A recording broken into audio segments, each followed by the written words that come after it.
Hi everyone, welcome back to my channel Pavani vlogs 436. అందరూ ఎలా ఉన్నారు? నేనైతే చాలా చాలా బాగున్నాను. మీ అందరు కూడా బాగుండాలని మనస్ఫూర్తిగా కోరుకుంటున్నాను. ఇంకా ఈ వీడియో వచ్చేసి దీపావళి నోముల రోజు మా విలేజ్కి వెళ్ళినప్పుడు అక్కడ మా అత్తమ్మ వాళ్ళు కూరగాయలు ఇంకా ఫ్రూట్స్ కొన్ని ఐటమ్స్ అయితే పెట్టుకున్నారు గార్డెన్ ఏరియా లాగా. మీకైతే వీడియోలో చూపిస్తాను. ఎక్కడ స్కిప్ చేయకుండా పూర్తిగా చూడండి. ఛానల్ ని ఎవరైనా కొత్త వారు చూస్తున్నట్లయితే ఇంతవరకు సబ్స్క్రైబ్ చేసుకోకపోతే ఇప్పుడు సబ్స్క్రైబ్ చేసుకోండి. ఇంకా మాదైతే ఇల్లు కట్టుకోవడం ఇంకా పూర్తి అయితే కాలేదు. ఎదురుగా చూడండి కట్టెలతోనైతే గేట్ లాగానైతే మా మామయ్య రెడీ చేశాడు. ఎందుకంటే ఇక్కడ కోతులు కుక్కలు బాగా వస్తాయి, అందుకే ఇట్లా ఎదురుగానైతే గేట్ లాగానైతే చేసేసాడు. ఇంకా మాదైతే ఇల్లు వరకు చాలానే ఉంది చేసేది, తర్వాత ఉంటాంలే అని కొంచెం అయితే ఆగాము. ఇంకా ఇక్కడ నుంచి అక్కడ దాకా వేసిన పత్తి చేను అయితే మొత్తం మా అత్తమ్మ వాళ్ళు వేసింది. ఈ పత్తి కూడా కొంచెం దగ్గరనైతే పలిగింది, ఒక్కొక్క దగ్గరనైతే పగలలేదు. ఇంకా సరిగా పక్క మొత్తం కంది చెట్లు ఉన్నాయి. కంది చెట్లు ఇక్కడ నుంచి కొంచెం దూరం దాకానే ఉన్నాయి. మా ఇంటి మందం అయితే సరిపోతాయి. ఇంత ఉన్న విలేజ్ వాతావరణం విలేజ్ దే కదా. ఇక్కడ చూడండి వాతావరణం ఎంత బాగా కనిపిస్తుందో. అయితే ఒక రోజు కోతులన్నీ వచ్చి ఇట్లా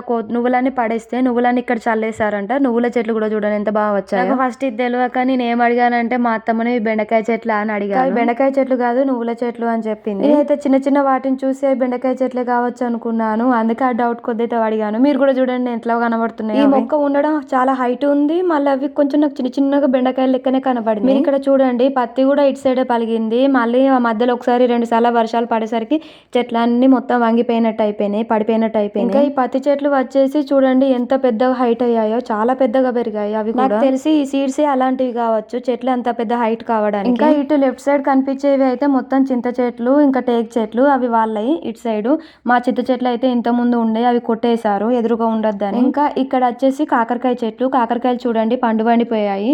ఇక్కడ చూడండి బెండకాయ చెట్లు కూడా ఎంత ముద్దుగా కనిపిస్తున్నాయి. బెండకాయలు అయితే మన చెట్టు కాసినాయి, మనం తింటే ఎంత టేస్ట్ అయితే కూడా కర్రీ కూడా బాగుంటుంది కదా. నాకైతే భలే అనిపించాయి వాటిని చూస్తే, ఎంత ముద్దుగా కనిపిస్తున్నాయి బెండకాయలు. మళ్ళీ బెండకాయలు ఉండడం కూడా చాలా లాతగా పొడుగ్గా బాగున్నాయి. ఇంకా కాకరకాయలు అయితే మా అత్తమ్మ వాళ్ళు మర్చిపోయినట్టున్నారు, వాటి మీదనే పండిపోయినాయి. ఇటు పక్క మొత్తం వరుసగానైతే బెండకాయ చెట్లు పెట్టేశారు. ఇక్కడ కాకరకాయ చెట్టు ఉంది. ఇంకా ఇక్కడ చూస్తేనేమో చిన్న చామంతి చెట్లు అంటారు, బంతి చెట్లు కావచ్చు, బంతి చెట్లు ఇవి చిన్నగా పూస్తాయట. బంతి చెట్లు ఈ నారే వేరే ఉంటాయి. మేము నోములప్పుడు బంతి పూలు తీసుకొచ్చాం, కానీ వాటికి వీటికి చాలా డిఫరెన్స్ ఉంది. ఇవి స్మెల్ బాగా వస్తున్నాయి, ఇంటి ముందు ఉన్నా కూడా ఇంట్లోకి తీసుకురావడంతోనే ఇల్లంతా మొత్తం స్మెల్ అయిపోయింది. వీటి స్మెల్ కూడా చాలా బాగుంది. ఇంకా ఇక్కడ ఎదురుగా కనిపిస్తుంది సోరకాయ తీగ. సోరకాయలు అయితే ఎన్ని అయినాయో మా అత్తమ్మ వాళ్ళైతే తినలేకపోయారు, ఇంకా చాలా మందికి ఇచ్చారంట ఉట్టిగా. ఇంకా అటు సైడ్ వేరే వాళ్ళ పొలం, ఇంకా ఇటు నుంచి ఇది ముందడికి వస్తే మా ఇంటి ముందు ఇది గోంగూర వేసాడని చెప్పాను. ఇంకా మా అత్తమ్మ వాళ్ళకి కావాల్సినప్పుడల్లా గోంగూర పచ్చడి అయితే వేసుకొని తింటారా. మేము వెళ్ళినప్పుడల్లా మేము ఇంత తీసుకొచ్చుకుంటాం. ఇక్కడ మాకు ఇంటి ముందు అయితే ప్లేస్ అయితే చాలా అంటే చాలా ఉండేది. నార్మల్ గా మొరం అంటే అందరికి తెలిసే ఉంటుంది, అదే మట్టి అండి. ఇంటి ముందట అయితే మేమైతే లెవెల్ కొద్ది అయితే మట్టి పోపించాం సమ్మర్ లో. అప్పుడైతే జామ చెట్లు మామిడి చెట్లు కొన్ని మొలకలు వచ్చి ఉండే, ఇంకా అవన్నీ పూల చెట్లు కూడా అన్ని మట్టిలోనే వెళ్ళిపోయాయి. ఇంకా ఇక్కడ నల్ల వస్తుంది, నల్ల కూడా మార్నింగ్ 6 నుంచి స్టార్ట్ అయితే మధ్యాహ్నం 12:30-1 దాకానైతే వస్తుంది. ఇంకా ఆ వాటరే పట్టుకొని తాగేస్తారు మా అత్తమ్మ వాళ్ళు. ఇంకా నల్ల వాటర్ కూడా బాగానే ఉంటాయి, కానీ కొందరికి అలవాటు లేకపోతే తాగాలనిపించదు కదా. ఇంకా మాకైతే కొంచెం అలా అనిపిస్తుంది, ఇంకా వాళ్ళకైతే అలవాటు అయిపోయింది ఆ వాటర్ తాగి. మా చిన్నోడు చూడండి బాగా డల్ గా అయిపోయాడు, ఎందుకంటే ఈ రోజు మా ఇంటికి వెళ్తున్నాం కదా, అలా డల్ అయిపోయి అలానే చూస్తూ ఉండిపోయాడు. పిల్లల్ని అయితే ఎక్కడికైనా తీసుకెళ్తే ఇంట్లో ఉండి ఎక్కడికైనా తీసుకెళ్లినా కూడా మళ్ళీ రావడానికి కూడా కొంచెం టైం పడుతుంది కదా, వాళ్ళకు ఇట్లా బాగా డల్ గా అయిపోతారు. మళ్ళీ ఇంటికి వచ్చి ఒక 2 days అయిందంటే నార్మల్ గానే అయిపోతారు. ఇంకా చిక్కుడు గింజలు కూడా వేసారంట, ఇటు సైడ్ వేసారు అటు సైడ్ వేసారు. ఇక్కడ సోరకాయ తీగనైతే ఉంది, ఇక్కడ కాకరకాయ బెండకాయలు ఇక్కడ ఉన్నాయి. ఇంకా అటు సైడ్ ముందటికని చిక్కుడు తీగ ఉంది, అది కూడా చూపిస్తాను. మీరు గమనించారా సోరకాయ తీగలో కూడా అక్కడ చెట్లలో కొంచెం బంతినారు పడ్డట్టున్నాయి, అక్కడ కూడా చెట్లు మొలిచాయి. నేనైతే సోరకాయలు తెంపి చూసాను, ఎంత బుడ్డగా లాతగా భలే ఉన్నాయి. నేను చెప్పాను కదా మార్నింగ్ నుంచి 6 o'clock కి స్టార్ట్ అయితే వాటర్ రావడం 12:30-1 వరకు అయితే వస్తాయి. ఇక్కడ వాటర్ ఏదోక లేదు. ఇంకా ఇంట్లో బిందెలలో బాటిళ్లలో పట్టేసిన తర్వాత ఇక్కడ బయట బకెట్లలో టబ్బులలో నింపేస్తారు.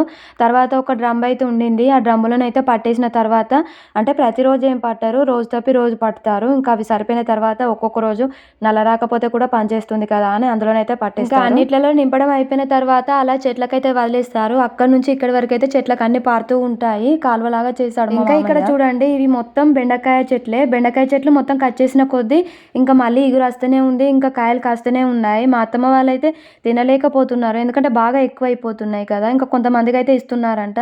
ఇంకా మేము వెళ్ళినప్పుడల్లా కూడా తీసుకొచ్చుకున్నాం. మేము 2 సార్లు వెళ్ళాం, 2 సార్లు తీసుకొచ్చుకున్నాం. బెండకాయలు, సోరకాయలు, ఇంకా గోంగూర, ఇంకా అలా ఉన్న కూరగాయలను కొన్నిటినైతే ఇంటికి తీసుకొచ్చుకునేటోళ్ళం. ఇంకా ఇక్కడ అందరికీ చాలా మందికి ఇంటి ముందు అయితే చెట్లు వేసుకుంటారు కదా, కూరగాయ చెట్లు. ఇంకెవరికి వాళ్ళకే ఉంటాయి, ఎక్కువైపోతాయి. ఇంకా ఇట్లా చెట్లు కనబడితే వ్యూ కూడా ఎంత బాగుంటుందో కదా. మార్నింగ్ టైంలోనైతే షూట్ చేశాను, ఇంటికి వస్తున్నాం కదా. ఇదంతా వ్యూ చూడాలంటే సిటీలో కనిపిస్తుందా, అసలు ఎన్ని చెట్లు కూడా కనిపించవు.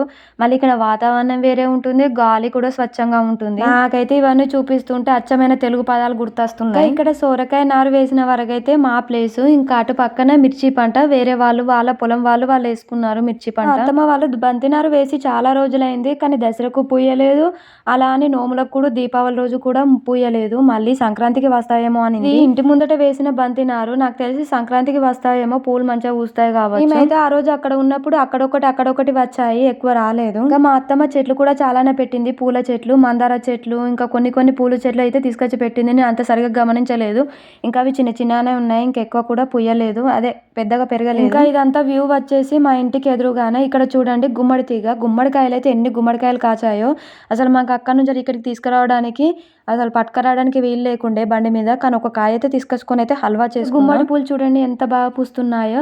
ఈ గుమ్మడి పూలు అయితే కొన్ని రాలి కింద పడిపోతున్నాయి అని కూడా చెప్పింది మా అత్తమ్మ. మొన్న వచ్చినప్పుడైతే చెప్పింది 10-15 గుమ్మడికాయలు ఉన్నాయి ఇంకా ఇంట్లో. ఇంకా ఇక్కడ గుమ్మడి తీగ ఉంది కదా, ఇక్కడ నుంచి కొంచెం దూరంలో నుంచి చిక్కుడు తీగ స్టార్ట్ అయిపోతుంది. నేనైతే అక్కడ నుంచి అయితే వీడియో తీయలేదు. తీగ దాటిన కొంచెం దూరం నుంచి స్టార్ట్ అయిపోయి పత్తి చేను ఎక్కడ దాకా ఉందో అక్కడ దాకా తీగ ఉందంట, మా అత్తమ్మ చెప్పింది. తెలిసి చిక్కుడుకాయ కూడా బోలెడంత చిక్కుడుకాయ వస్తుంది కావచ్చు. మేమైతే ఇంటికి వచ్చేటప్పుడు అయితే గుమ్మడికాయలు, బెండకాయలు, సోరకాయలు ఇలా చాలానే పట్టుకొచ్చు. ఒక 4-5 రకాల కూరగాయలు అయితే ఇంటికైతే తీసుకొచ్చుకున్నాం. బైక్ మీద 4 మనుషులం, ఇంకా కూరగాయలు, గుమ్మడికాయ, ఇంకా బెల్లప్పాలు, ఇంకా కొన్ని ఐటమ్స్, మా బ్యాగు, మేమందరం కూర్చొని అయితే వచ్చాము. ఈ వీడియో ఎలా అనిపించిందో కామెంట్ చేయండి, ఒక చిన్న లైక్ ఇచ్చి సబ్స్క్రైబ్ చేసుకోండి. నెక్స్ట్ ఇంకో మంచి వీడియోతోనైతే మేము ముందుకు వచ్చేస్తాను.